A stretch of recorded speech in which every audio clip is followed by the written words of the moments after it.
Friends, welcome to time pass Nadodigal channel. இன்னைக்கு இங்க ஊர் பக்கத்துல இருக்க ஒரு ஃபார்முக்கு வந்திருக்கோம். இங்க என்னென்னலாம் ஃபார்மிங் பண்றாங்கன்னு நம்ம பார்க்க வந்திருக்கோம். சோ வாங்க போலாம்.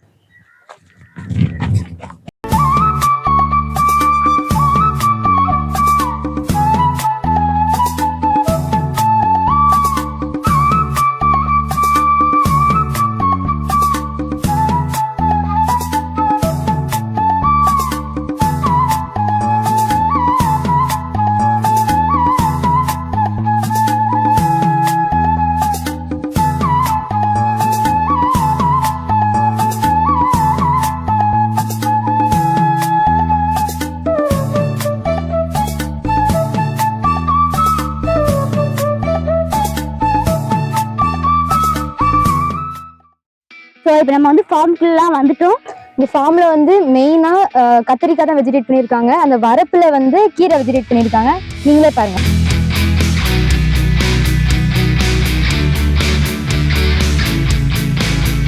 இப்போ வந்து இந்த ரெண்டுமே தண்டு கீரை தான். ஆனா வந்து அந்த கலர் மட்டும் தான் டிஃப்ரெண்டா இருக்கு. இந்த ரெட் கலர்ல ஃபுல்லா தண்டு கீரை, ஆனா ரெட் கலர்ல இருக்கும். இந்த இங்க இருக்கிற ஃபுல்லா கிரீன் கலர்ல இருக்கும். அது தண்டு கீரை தான். இப்போ வந்து இங்க 1.5 ஏக்கருக்கு கத்திரிக்காய் நடுறாங்க. நீங்களே பாருங்க. வாங்க போய் அதை போய் பார்க்கலாம். ஒரு ஃபார்ம் கூட்டு போனாங்க, ஞாபகம் இருக்கா? முன்னாடி 4th-லயா 3rd-ல அப்போ உள்ள இறங்குது. இங்க குடியிருப்பா தூரம் போது எதுவும் இருக்காது இல்ல. ஆமா, ஃபார்ம் மட்டும் வருது.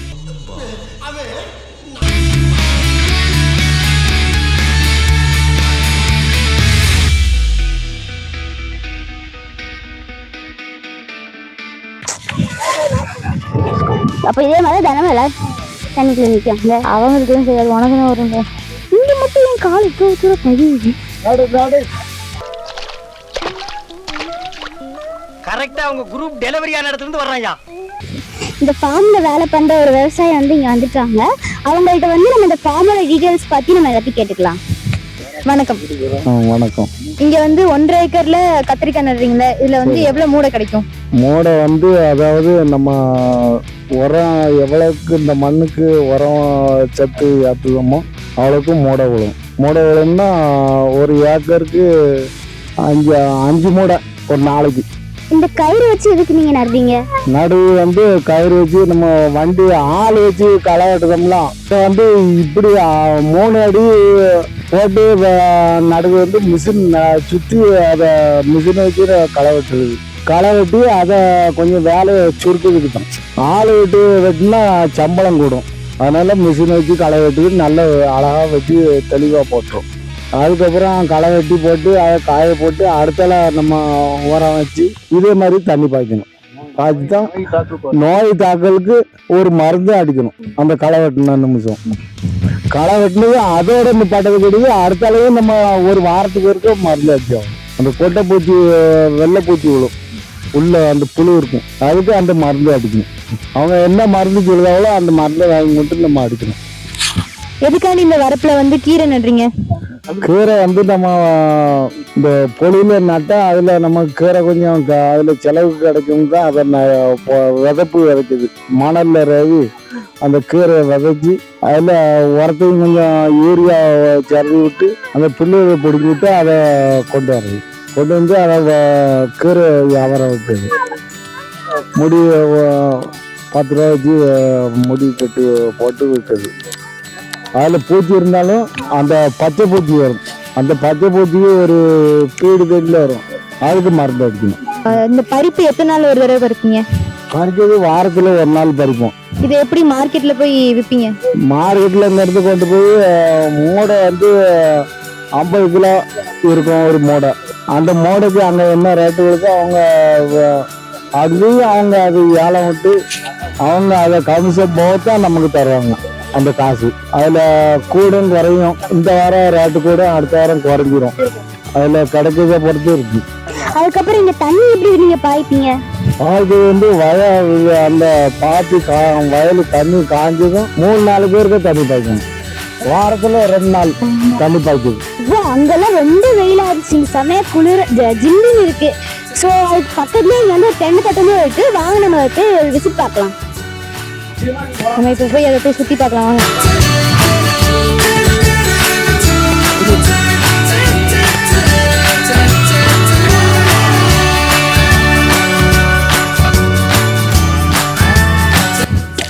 வா என்ன ஜில்லுன்னு இருக்கு. இதுல ஒரு பாயும் தலைவாணியும் கொடுத்தா போட்டு பிரிச்சு படுத்துடலாம் போல. இது என்னது? இது இந்த மரத்துல இருந்து இந்த வேஸ்ட் எல்லாம் வச்சிருக்காங்க, டீகம்போஸா வச்சிருக்காங்க. I think so that. ஏதோ 1-2 இங்கிலீஷ வச்சு இந்த ஊரை ஏமாத்திக்கிட்டு இருக்கேன். நீங்க தமிழ்லயே சொல்லுங்க சாமி, நான் புரிஞ்சுக்கிறேன். ஆனா இங்க மொத்தம் எத்தனை மரம் இருக்கு? ஒரு 100 மரம் இருக்கு. 100 மரம் இருக்கா? இங்கே 100 மரம் இருக்கா? ஆமா. சரி, அந்த அந்த ஒரு ஓலையெல்லாம் போட்டு மூடி வச்சிங்களா, அது எதுக்கு? அது வந்து தண்ணியை நிப்பாட்டி அந்த ஓலையில போற உள்ள போட்டு பொட்டாசு, வேப்ப மண்ணாக்கு, காம்ப்ளெக்ஸு எல்லாம் போட்டு அது உரச்சத்து கொடுத்து அந்த காய்ப்புக்காக அந்த தேங்காய் பூ உதிராம உழவுக்கு அதுக்கு அந்த காயப்பொடி இது போட்டு அதை உரம் வைக்குது. இது அழுகி அது வேருக்கு போயிடும், உரமாயிரும். அங்க இருந்து போயிருமா? ஆமா, அதுக்கு அந்த வேறு ஓடி வந்துடும். தோண்டி சேசிப்பி வச்சு தோண்டி தான் அதுல போட்டு ஓடுது. சரி, அந்த பைப்பு எவ்வளவு தூரம், எவ்வளவு நீளம் அடி? இது ஒரு ஒரு லெந்து வந்து 20 அடி. சுமார் பைப்புல ஒரு ஒரு 12 பைப்பு கிடக்கும். இது வர இது இன்னும் ஒரு 25 பைப்பு கிட்ட சேரும் மொத்தத்துல. தண்ணி ஃபுல்லா எங்க இருந்து வருது? கிணத்துல இருந்து பைப்பு போட்டு பறிச்சு கொண்டு வந்து இங்க தண்ணி பாய்க்கு. கிணத்துல இருந்து தான் கரண்ட் மோட்டரு, கிணத்துல இருந்து தண்ணி பாய்க்கு. இங்க ஃபுல்லா தண்ணி பாய்க்கிறதுக்கு கிணறு உங்களுக்கு பத்துதா? அந்த அதுல உள்ள ஊத்து எப்படி? ஆமா, அதுல இருந்து தண்ணி இதுக்கு பாய்க்கிறது தண்ணி நமக்கு பத்துது. கிணத்துல இருந்து தண்ணி வர்றதுக்கு விளக்காட்டுக்கு பாயதுக்கு திருப்தியா பாயுது. இங்க கத்திரிக்காய் மட்டும் தான் விதைப்பீங்களா இல்ல வேற ஏதாவது செடி? இல்ல, முன்ன விட்டு நாங்க கத்திரி நட்டு தான். இப்போ வந்து கத்திரி நட்டுருக்கோம். வேற என்ன? நெல் பயிர் நட்டு அதை உழுது இப்போ உரத்தெல்லாம் ஜாடி உரம் அடிச்சு போட்டு குருணுக்கு ஒரு டிராக்டர். அது இப்போ 5 மரம் காப்பாடுனா குருணுக்கு வராது. மொத்தத்தில் இது 5 மரம் காப்பாட்டுக்கு ஒரு 3 டிராக்டர் தட்டுவோம். தட்டி அதை செருகி கொடியில் உழுது அதை காய போட்டு அதுக்கப்புறம் 2 ரொட்டேட்டு போட்டு அடித்து அதுக்கப்புறம் தான் நாங்கள் அதை கால் பாத்தி போட்டு கத்திரி நடுவோம். சரி, நெல் பயிருக்கு நம்ம இது வச்சோன்னா தண்ணி நிறைய வேணுமே, அதுக்கு செலவாகாம அது கரெக்டா இருக்குமா? நெல் பயிருக்கு கிணத்துல இருந்து தான் தண்ணி வரும். சப்பலா தண்ணி கொடுத்து நெல் பயிருக்கு காணும். அதுல வந்து அந்த 2 வேலுக்கு இந்த வாய்க்கால் பாசனம், இந்த மேட்டுக்கெல்லாம் வாய்க்கால் பாசனம் பாயாது. அது மோட்டர் தண்ணி, கிணத்தண்ணி கம்மல். அப்ப எந்த இதுக்கு? அந்த பள்ளத்துக்கு அந்த 2 வேலுக்கும் இதுக்கு பூரா அந்த மேட்டுக்கு பூரா கிணத்து தண்ணி தான் பாயுது. இங்க ஒரு தென்னை மரத்துக்கு இளநீ எவ்வளவு காய்க்கும்? நம்ம உரத்தை பொறுத்து உரம் எவ்வளோ வைக்காம அதுக்கு தீவனம். நம்ம அதுக்கு வேப்ப மண்ணாக்கு வைக்கணும், யூரியா கொஞ்சம் போடணும். ஒரு மரத்துக்கு வந்து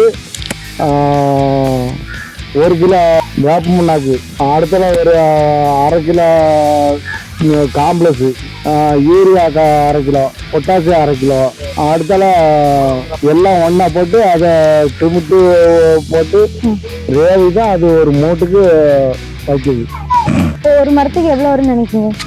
வாரது என்ன, நம்ம உரம் வச்சாச்சுன்னா நல்லா வச்சா ஒரு 5-6-7 பூரிச்சு வரும்.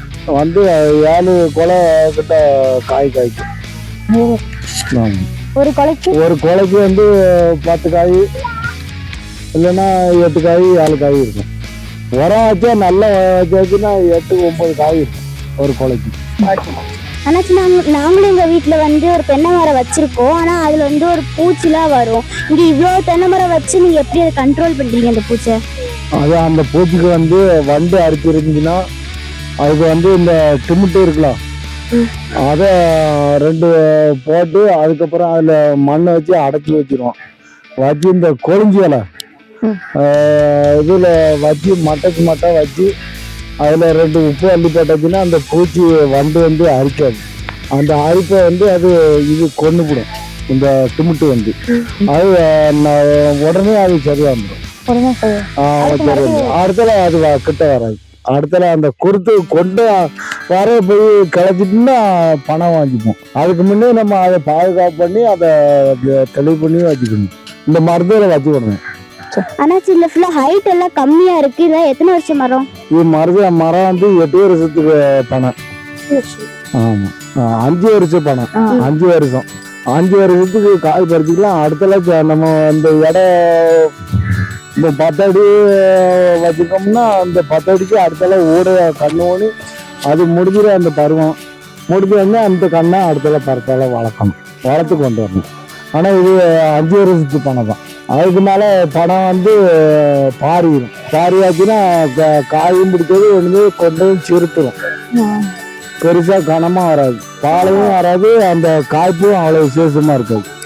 அதுக்கப்புறம் அந்த 5 வருஷம் கழிச்சு நம்ம கண்ணு அதுக்கு முன்னே ஓடி இப்போவுமே வளர்க்கணும். இந்த உயரம் இருக்கும்போது வளர்த்தாச்சுன்னா அந்த அடுத்த இதுக்கு இது முடிக்குதோ அது காய்க்க ஆரம்பிச்சிடும். இதுதான் கதை. இந்த தென்னை மரத்துக்கு கெமிக்கல்லாம் வைக்கீங்கல்ல, அதனால அந்த இளநீர் குடிக்கிறவங்க அதுக்கு பாதிக்கும்னு கேட்கலாம். அதெல்லாம் ஒன்றும் பாதிக்காதுக்கு. அதுக்கு வந்து அந்த பனைக்கு வந்து உப்பு வச்சே தீரணும். உப்பு எண்ணெய் வளர்க்கறது ஒரு செங்காமட்டை கல் அதை நொறுக்கி அந்த மட்டை இடையில மிதிச்சு அந்த செத்துல பூரா எடுத்து விடணும். எடுத்துக்கிட்டு அதில் வந்து மட்டை மிதிச்சு விடணும். மிதிச்சு விட்டுக்கிட்டு அதுக்கப்புறம் உழவு மட்டையில் இடையில வைக்கணும். அந்த உப்பையும் இந்த பரு உப்புக்கல் அந்த உப்புகளையும் செங்கலையும் நொறுக்கி இந்த உழவு அந்த மட்டைக்கு மட்டை வைக்கணும். வச்சு விட்டா போதும், காய்ப்பு நல்ல காய்க்கும். இந்த காய் உதிர்ப்பு சிறு பூவரத்தில் இருக்கிறது அந்த காய் கீழே உதிர்ந்து கீழே விடாது, காயும் அப்படியே போகுது. நல்ல திறக்கையாக தண்ணி வரும். உப்பு தான் அதுக்கு முக்கியம் அந்த தண்ணிக்கு. இப்போ வரைக்கும் கொடுத்த தகவலுக்குலாம் ரொம்ப நன்றி அண்ணாச்சி. சரி, ரொம்ப நன்றி. நீங்கள் கேட்டது வேற எனக்கு சந்தோஷம். ரொம்ப நன்றி.